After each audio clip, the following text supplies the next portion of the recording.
Assalamualaikum warahmatullahi wabarakatuh. Bapak Ibu, coba bayangkan sebuah panci presto yang tertutup rapat.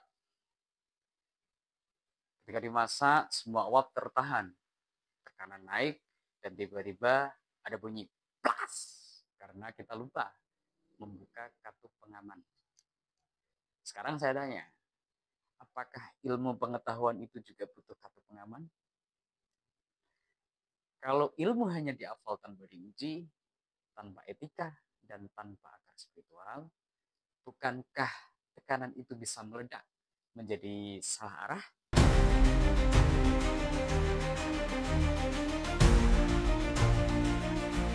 Nah, kami dari kelompok 5 akan membawa Anda membuka katup itu, bukan cuma menjelaskan teori, tapi meninjau mengapa teori penting dan bagaimana kita menguji serta memaknai ilmu.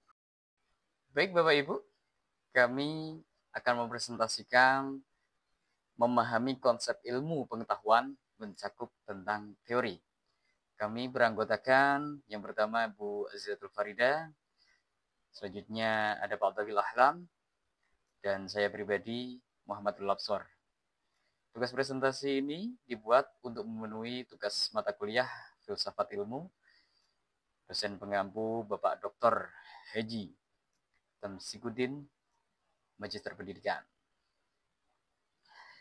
Baik Bapak Ibu, ilmu pengetahuan adalah pilar peradaban, alat untuk memahami realitas dan memperbaiki kualitas hidup. Filsafat ilmu mempertanyakan dasar validitas pengetahuan. Misalnya, debat rasionalisme versus empirisme. Sementara tradisi Islam seperti Imam Al-Ghazali, Ibnu Sina mencoba menyatukan akal dan etika dan dimensi spiritual sehingga perlu ditinjau ulang. Jadi, apa tugas kita?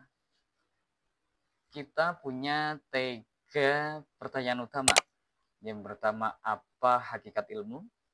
Yang kedua, apa teori-teori utama yang membantu kita memahaminya? Dan yang ketiga, bagaimana pandangan Islam relevan di era modern? Tujuan kami sederhana, menjelaskan, menguraikan, dan menganalisis supaya ilmu tak lagi jadi presto meledak. Baik Bapak Ibu, ilmu pengetahuan secara etimologi berasal dari bahasa Latin scientia, yang berarti pengetahuan yang dibuktikan, atau kalau dari bahasa Arab al-ilm, pengetahuan yang mencakup aspek akal dan spiritual. Definisi singkatnya, ilmu adalah pengetahuan sistematis, rasional, dan teruji. 3 dimensi penting filsafat ilmu. Yang pertama, ontologi atau objek ilmu, epistemologi, cara memperoleh, dan aksiologi, nilai atau tujuan penggunaan. Untuk pembahasan lebih dalam mengenai hakikat ilmu dan teori-teorinya, untuk selanjutnya saya persilahkan rekan saya Bu Azizatul Farida. Terima kasih. Selanjutnya, kita akan membahas tentang teori-teori utama dalam epistemologi. Yang pertama ada rasionalisme, yang dipelopori oleh René Descartes. Aliran ini menyatakan bahwa akal adalah sumber utama pengetahuan sejati. Yang kedua ada teori empirisme, yang diajukan oleh John Locke. Berlawanan dengan rasionalisme, teori ini menyatakan bahwa semua pengetahuan berasal dari pengalaman indrawi, bahwa pikiran manusia awalnya adalah kertas kosong. Dalam tradisi Islam, kedua pendekatan ini diterima secara seimbang.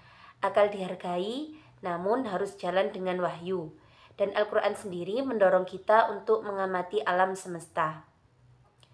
Teori berikutnya adalah positivisme dari Auguste Comte, yang menyatakan bahwa satu-satunya pengetahuan yang sah adalah yang dapat diuji secara empiris. Pandangan ini dikritik oleh Islam karena mengabaikan aspek metafisik. Teori yang selanjutnya adalah konstruktivisme, yang memandang pengetahuan sebagai sesuatu yang dibentuk atau dikonstruksi oleh manusia melalui interaksi sosial. Konsep ini sejalan dengan tradisi ijtihad dalam Islam, di mana pemahaman terus digali sesuai dengan konteks zaman. Yang terakhir ada teori kebenaran. Dalam filsafat ilmu, kebenaran memiliki beragam teori, antara lain yang pertama korespondensi. Benar jika sesuai dengan realitas objektif. Yang kedua, koherensi dikatakan benar jika konsisten dengan pernyataan lain dalam satu sistem. Yang ketiga ada pragmatis, benar jika bermanfaat dan dapat diterapkan. Dan yang terakhir ada konsensus, dianggap benar berdasarkan kesepakatan rasional. Dalam perspektif Islam, kebenaran sejati adalah kesesuaian dengan wahyu ilahi.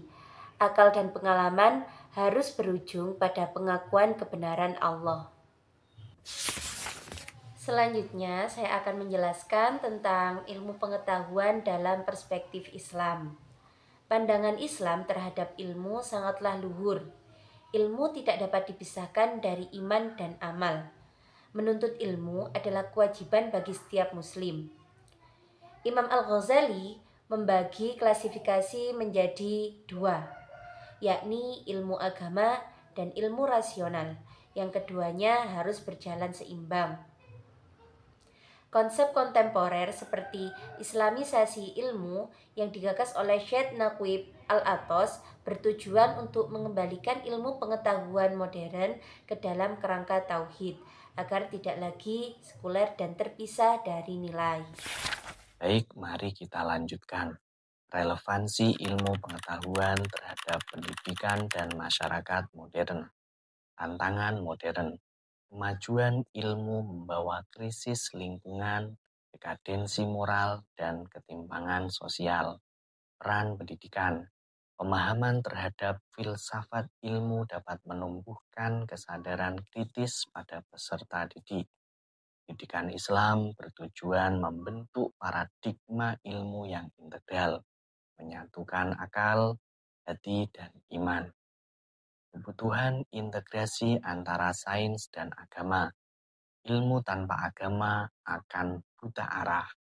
Agama tanpa ilmu akan kehilangan daya geraknya. Oleh karena itu, Islam menempatkan keduanya dalam keseimbangan yang harmonis. Disinilah pentingnya integrasi ilmu dan agama. Pendidikan Islam berperan strategis untuk membentuk paradigma ilmu yang menyatukan akal, hati, dan iman.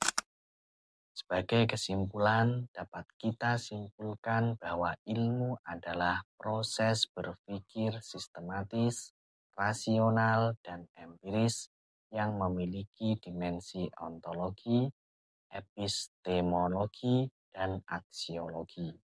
Dalam Islam, ilmu adalah sarana mengenal Allah, sehingga tidak terpisah dari nilai moral dan spiritual. Di era modern, filsafat ilmu berperan penting memberikan landasan etik agar kemajuan ilmu tetap sejalan dengan tujuan kemanusiaan.